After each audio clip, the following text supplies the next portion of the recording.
Hello friends, നിങ്ങളുടെ ഫോണിൽ storage space running out എന്നോ ഏതെങ്കിലും ആപ്പ് ഇൻസ്റ്റാൾ ചെയ്യുമ്പോൾ കാണ്ട് ഇൻസ്റ്റാൾ ആപ്പ് എന്നോ സ്റ്റോറേജ് ഫുൾ എന്നോ കാണിക്കുന്നുണ്ടെങ്കിൽ ഇതാ ഒരു സൊല്യൂഷൻ. ഇതാ ഈ ഫോണിൽ അവൈലബിൾ സ്പേസ് ആയിട്ടുള്ളത് 169 MB ആണ്. ഇതിൽ നമുക്കിനി മൈ ഫയൽസിൽ പോയി ഡിവൈസ് സ്റ്റോറേജ്, അതിൽ വാട്സപ്പ് സെലക്ട് ചെയ്യുക, മീഡിയ എടുക്കുക, വാട്സപ്പ് ഇമേജസ് സെലക്ട് ചെയ്യുക, സെൻഡ് ഡേറ്റാസ് മൊത്തം സെലക്ട് ചെയ്ത് ഡിലീറ്റ് ചെയ്യുക. ആവശ്യമില്ലാത്തതാണ് ഈ കാണുന്ന ഫോട്ടോസുകളെല്ലാം.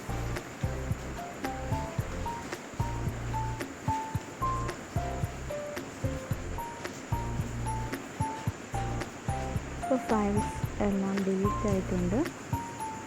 നമുക്ക് ഇപ്പോൾ അവൈലബിൾ സ്പേസ് 216 MB, അതായത് 47 MB എനിക്ക് കിട്ടിയിരിക്കുന്നു. ഇനി അടുത്തത് സെറ്റിങ്സിൽ പോയി സ്റ്റോറേജ് എടുക്കുക, ഡിവൈസ് മെമ്മറി എടുക്കുക,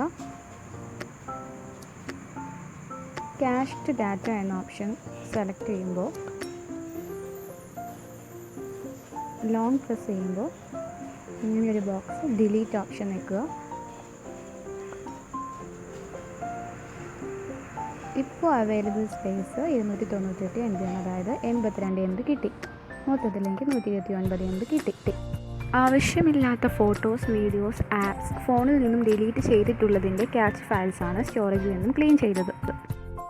നിങ്ങൾ ഹോം സ്ക്രീനിൽ നിന്നാണോ ഒരു ആപ്പ് അൺഇൻസ്റ്റാൾ ചെയ്യുന്നത് എങ്കിൽ അത് വളരെ വലിയൊരു തെറ്റാണ്. ടു സെറ്റിങ്സ്, ആപ്പ് മാനേജർ എടുക്കുക. നിങ്ങൾക്ക് അൺഇൻസ്റ്റാൾ ചെയ്യേണ്ടുന്ന ആപ്പ് അതിൽ നിന്നും സെലക്ട് ചെയ്യുക. അൺഇൻസ്റ്റാൾ ചെയ്യുന്നതിന് മുൻപ് ക്ലിയർ ഡാറ്റ, ക്ലിയർ ക്യാഷ് ചെയ്യുക, എന്നിട്ട് അൺഇൻസ്റ്റാൾ ചെയ്യുക.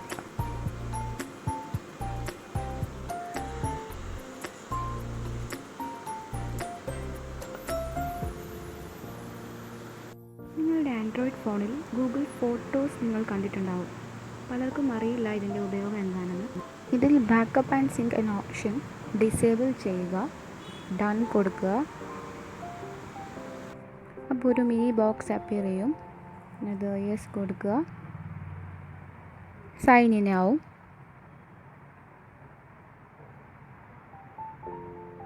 ഇങ്ങനെ ഓപ്പൺ ആവും. ഇതിൽ ലെഫ്റ്റ് കോർണറിൽ കാണുന്ന 3 ലൈൻസ് സെലക്ട് ചെയ്യുമ്പോൾ ഇതിൽ സെറ്റിങ്സ് ഓപ്ഷൻ എടുക്കുക. ഇതിൽ ബാക്കപ്പ് ആൻഡ് സിങ്ക് ഡിസേബിൾ ചെയ്യുക.